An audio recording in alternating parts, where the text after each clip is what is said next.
Chapter 9. Grown Up. Cyril had once pointed out that ordinary life is full of occasions on which a wish would be most useful, and this thought filled his mind when he happened to wake early on the morning after Robert had wished to be bigger than the baker's boy, and had been it. The day that lay between these 2 days had been occupied entirely by getting the governess cart home from Benhurst. Cyril dressed hastily. He did not take a bath because tin baths are so noisy, and he had no wish to rouse Robert, and he slipped off alone as Anthea had once done, and ran through the dewy morning to the sandpit. He dug up the Psammead very carefully and kindly, and began the conversation by asking it whether it still felt any ill effects from the contact with the tears of Robert the day before yesterday. The Psammead was in good temper. It replied politely. "And now, what can I do for you?" it said. "I suppose you've come here so early to ask for something for yourself. Something your brothers and sisters aren't to know about, eh? Now, do be persuaded for your own good. Ask for a good fat megatherium and have done with it." "Thank you, not today, I think," said Cyril cautiously. "What I really wanted to say was, you know how you're always wishing for things when you're playing at anything?" "I seldom play," said the Psammead coldly. "Well, you know what I mean," Cyril went on impatiently. "What I want to say is, won't you let us have our wish just when we think of it, and just where we happen to be, so that we don't have to come and disturb you again?" added the crafty Cyril. "It'll only end in your wishing for something you don't really want, as you did about the castle," said the Psammead, stretching its brown arms and yawning. "It's always the same since people left off eating really wholesome things. However, have it your own way. Goodbye." "Goodbye," said Cyril politely. "I'll tell you what," said the Psammead suddenly, shooting out its long snail's eyes. "I'm getting tired of you. All of you. You have no more sense than so many oysters. Go along with you." And Cyril went. "What an awful long time babies stay babies," said Cyril after the lamb had taken his watch out of his pocket while he wasn't noticing, and with coos and clucks of naughty rapture had opened the case and used the whole thing as a garden spade, and when even immersion in a wash basin had failed to wash the mould from the works and make the watch go again. Cyril had said several things in the heat of the moment, but now he was calmer, and had even consented to carry the lamb part of the way to the woods. Cyril had persuaded the others to agree to his plan, and not to wish for anything more till they really did wish it. Meantime it seemed good to go to the woods for nuts, and on the mossy grass under a sweet chestnut tree the 5 were sitting. The lamb was pulling up the moss by fat handfuls, and Cyril was gloomily contemplating the ruins of his watch. "He does grow," said Anthea. "Doesn't too, precious?" "Me grow," said the lamb cheerfully. "Me grow big boy, have guns and mouses and... Imagination or vocabulary gave out here, but anyway it was the longest speech the lamb had ever made, and it charmed everyone, even Cyril, who tumbled the lamb over and rolled him in the moss to the music of delighted squeals. "I suppose he'll be all grown up some day," Anthea was saying, dreamily looking up at the blue of the sky that showed between the long straight chestnut leaves. But at that moment the lamb, struggling gaily with Cyril, thrust a stout shod little foot against his brother's chest. There was a crack. The innocent lamb had broken the glass of father's second best Waterbury watch, which Cyril had borrowed without leave. "Grow up some day," said Cyril bitterly, plumping the lamb down on the grass. "I dare say he will when nobody wants him to. I wish to goodness he would." "Oh, take care!" cried Anthea in an agony of apprehension. But it was too late. Like music to a song, her words and Cyril's came out together. Anthea, "Oh, take care!" Cyril, "Grow up now!" The faithful Psammead was true to its promise, and there, before the horrified eyes of its brothers and sisters, the lamb suddenly and violently grew up. It was the most terrible moment. The change was not so sudden as the wish changes usually were. The baby's face changed first. It grew thinner and larger. Lines came in the forehead. The eyes grew more deep-set and darker in colour. The mouth grew longer and thinner. Most terrible of all, a little dark moustache appeared on the lip of one who was still, except as to the face, a 2-year-old baby in a linen smock and white open-work socks. "Oh, I wish it wouldn't! Oh, I wish it wouldn't! You boys might wish as well!" They all wished hard, for the sight was enough to dismay the most heartless. They all wished so hard indeed that they felt quite giddy and almost lost consciousness. But the wishing was quite vain, for when the wood ceased to whirl round, their dazed eyes were riveted at once by the spectacle of a very proper-looking young man in flannels and a straw hat, a young man who wore the same little black moustache which just before they had actually seen growing upon the baby's lip. This, then, was the lamb, grown up, their own lamb. It was a terrible moment. The grown-up lamb moved gracefully across the moss and settled himself against the trunk of the sweet chestnut. He tilted the straw hat over his eyes. He was evidently weary. He was going to sleep. The lamb, the original little tiresome beloved lamb, often went to sleep at odd times and in unexpected places. Was this new lamb in the grey flannel suit and the pale green necktie like the other lamb? Or had his mind grown up together with his body? That was the question which the others, in a hurried council held among the yellowing brake fern a few yards from the sleeper, debated eagerly. "Whichever it is, it'll be just as awful," said Anthea. "If his inside senses are grown up too, he won't stand our looking after him, and if he's still a baby inside of him, how on earth are we to get him to do anything? And it'll be getting on for dinner time in a minute." "And we haven't got any nuts," said Jane. "Oh, bother nuts," said Robert, "but dinner's different. I didn't have half enough dinner yesterday. Couldn't we tie him to the tree and go home to our dinner and come back afterwards?" "A fat lot of dinner we should get if we went back without the lamb," said Cyril in scornful misery, "and it'll be just the same if we go back with him in the state he is now. Yes, I know it's my doing, don't rub it in. I know I'm a beast, and not fit to live. You can take that for settled, and say no more about it. The question is, what are we going to do?" "Let's wake him up, and take him into Rochester or Maidstone, and get something to eat at a baker's shop," said Robert hopefully. "Take him?" repeated Cyril. "Yes, do. It's all my fault, I don't deny that. But you'll find you've got your work cut out for you if you try to take that young man anywhere. The lamb always was spoiled, but now he's grown up, he's a demon, simply. I can see it. Look at his mouth." "Well then," said Robert, "let's wake him up and see what he'll do. Perhaps he'll take us to Maidstone and stand treat. He ought to have a lot of money in the pockets of those extra special pants. We must have dinner anyway." They drew lots with little bits of brake fern. It fell to Jane's lot to waken the grown-up lamb. She did it gently by tickling his nose with a twig of honeysuckle. He said, "Bother the flies," twice, and then opened his eyes. "Hullo, kiddies," he said in a languid tone. "Still here? What's the giddy hour? You'll be late for your grub." "I know we shall," said Robert bitterly. "Then cut along home," said the grown-up lamb. "What about your grub, though?" asked Jane. "Oh, how far is it to the station, do you think? I've sort of a notion that I'll run up to town and have some lunch at the club." Blank misery fell like a pall on the four others. The lamb, alone, unattended, would go to town and have lunch at a club. Perhaps he would also have tea there. Perhaps sunset would come upon him amid the dazzling luxury of clubland, and a helpless, cross, sleepy baby would find itself alone amid unsympathetic waiters, and would wail miserably for "Panty" from the depths of a club armchair. The picture moved Anthea almost to tears. "Oh no, lamb ducky, you mustn't do that," she cried incautiously. The grown-up lamb frowned.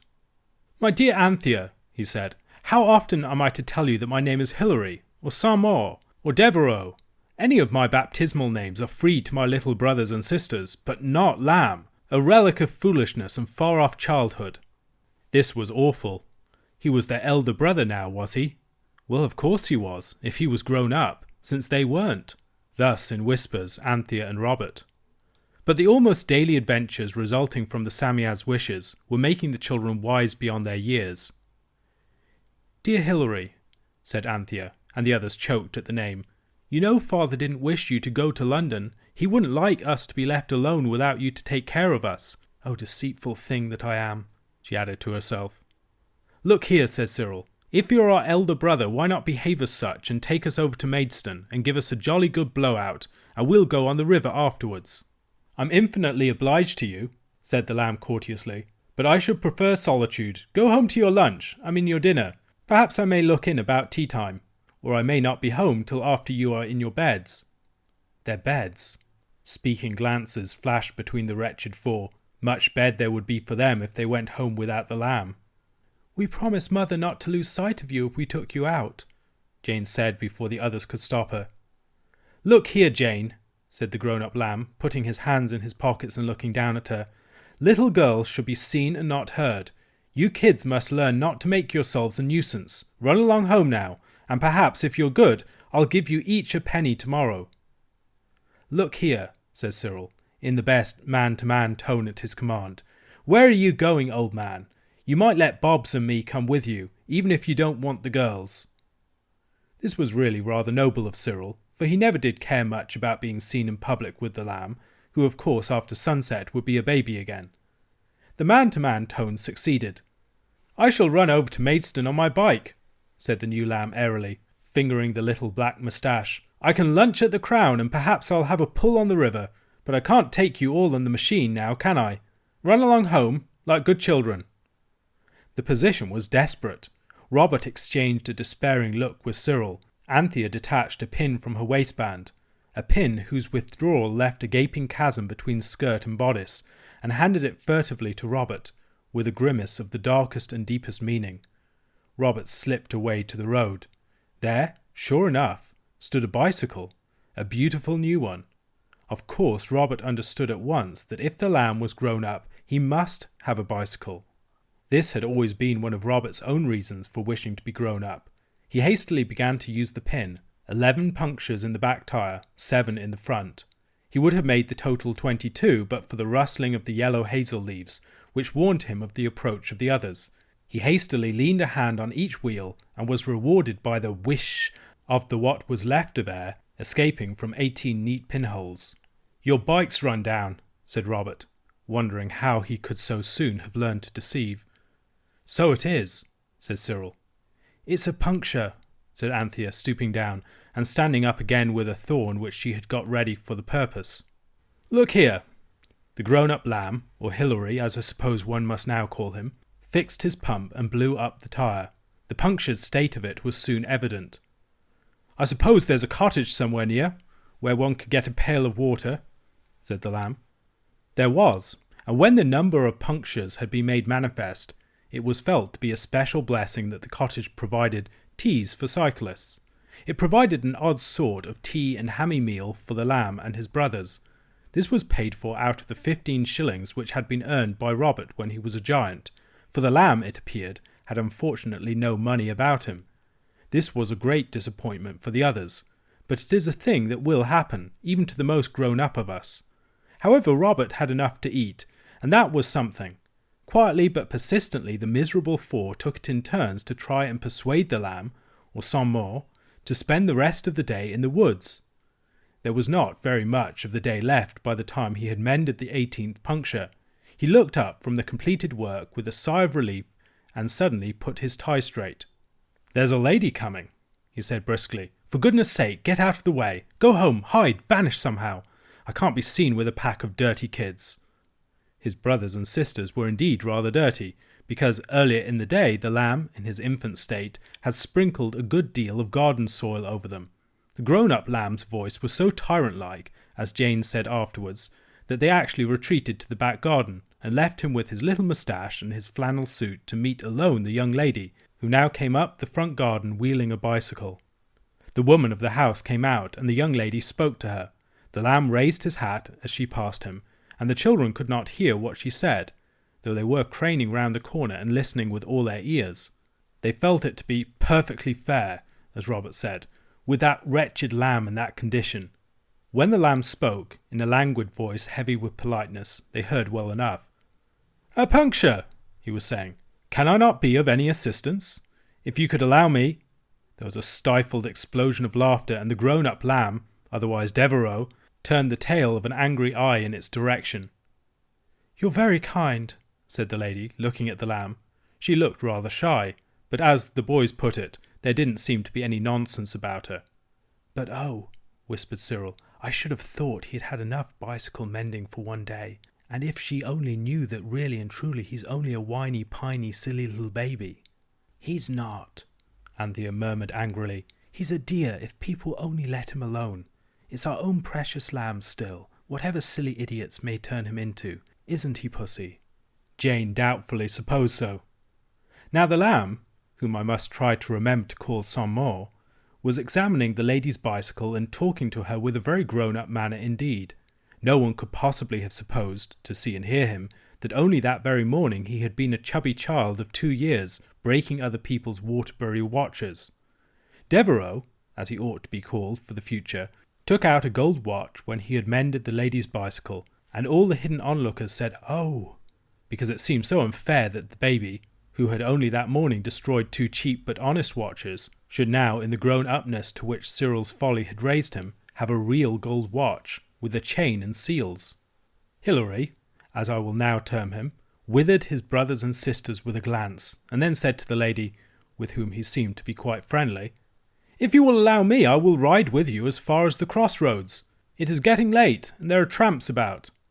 No one will ever know what answer the young lady intended to give to this gallant offer, for directly Anthea heard it made, she rushed out, knocking against a swill pail, which overflowed in a turbid stream, and caught the lamb, I suppose I ought to say Hilary, by the arm. The others followed, and in an instant the 4 dirty children were visible beyond disguise. "Don't let him," said Anthea to the lady, and she spoke with intense earnestness. "He's not fit to go with anyone." "Go away, little girl," said Sans Mort, as we will now call him, in a terrible voice. "Go home at once." "You'd much better not have anything to do with him," the now reckless Anthea went on. "He doesn't know who he is. He's something very different from what you think he is." "What do you mean?" asked the lady, not unnaturally, while Devereux, as I must term the grown-up lamb, tried vainly to push Anthea away. The others backed her up, and she stood solid as a rock. "You just let him go with you," said Anthea. "You'll soon see what I mean. How would you like to suddenly see a poor little helpless baby spinning along downhill beside you, with its feet up on a bicycle it had lost control of?" The lady had turned rather pale. "Who are these very dirty children?" she asked the grown-up lamb, sometimes called Sans Mort in these pages. "I don't know," he lied miserably. "Oh, lamb, how can you?" cried Jane. "When you know perfectly well you're our own little baby brother that we're so fond of. We're his big brothers and sisters," she exclaimed, turning to the lady who with trembling hands was now turning her bicycle towards the gate. "And we've got to take care of him, and we must get him home before sunset, or I don't know whatever will become of us. You see, he's sort of under a spell. Enchanted, you know what I mean." Again and again the lamb, Devereux I mean, had tried to stop Jane's eloquence, but Robert and Cyril held him, one by each leg, and no proper explanation was possible. The lady rode hastily away, and electrified her relatives at dinner by telling them of her escape from a family of dangerous lunatics. "The little girl's eyes were simply those of a maniac. I can't think how she came to be at large," she said. When her bicycle had whizzed away down the road, Cyril spoke gravely. "Hilary, old chap," he said, "you must have had a sunstroke or something, and the things you've been saying to the lady. Why, if we were to tell you the things you've said when you're yourself again, say tomorrow morning, you wouldn't ever understand them, let alone believe them. You trust to me, old chap, and come home now, and if you're not yourself in the morning, we'll ask the milkman to ask the doctor to come." The poor grown-up lamb, Sans Mort was really one of his Christian names, seemed now too bewildered to resist. "Since you seem all to be as mad as the whole worshipful company of hatters," he said bitterly, "I suppose I had better take you home. But you're not to suppose I shall pass this over. I shall have something to say to you all tomorrow morning."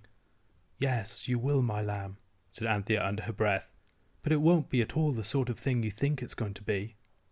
In her heart she could hear the pretty, soft, little loving voice of the baby lamb, so different from the affected tones of the dreadful grown-up lamb, one of whose names was Devereux, saying, "Me love Panty, wants to come to own Panty." "Oh, let's go home for goodness sake," she said. "You shall say whatever you like in the morning, if you can," she added in a whisper. It was a gloomy party that went home through the soft evening. During Anthea's remarks, Robert had again made play with the pin and the bicycle tyre, and the lamb, whom they had to call Sans Mort or Devereux or Hilary, seemed really at last to have had his fill of bicycle mending, so the machine was wheeled. The sun was just on the point of setting when they arrived at the White House. The 4 elder children would have liked to linger in the lane till the complete sunsetting turned the grown-up lamb, whose Christian names I will not further weary you by repeating, into their own dear tiresome baby brother. But he, in his grown-upness, insisted on going on, and thus he was met in the front garden by Martha. Now you remember that, as a special favour, the Psammead had arranged that the servants in the house should never notice any change brought about by the wishes of the children.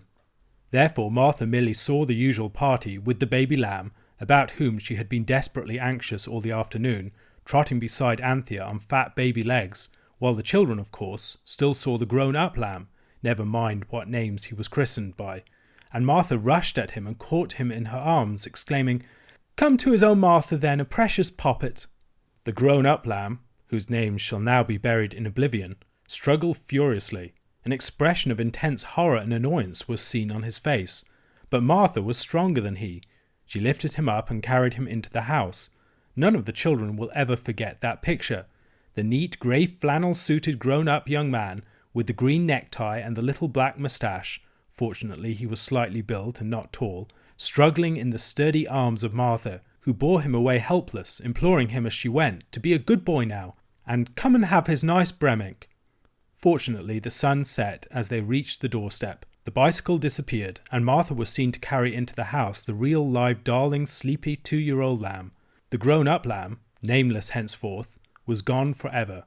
Forever, said Cyril, because as soon as ever the lamb's old enough to be bullied, we must jolly well begin to bully him for his own sake, so that he mayn't grow up like that. You shan't bully him, said Anthea stoutly, not if I can stop it.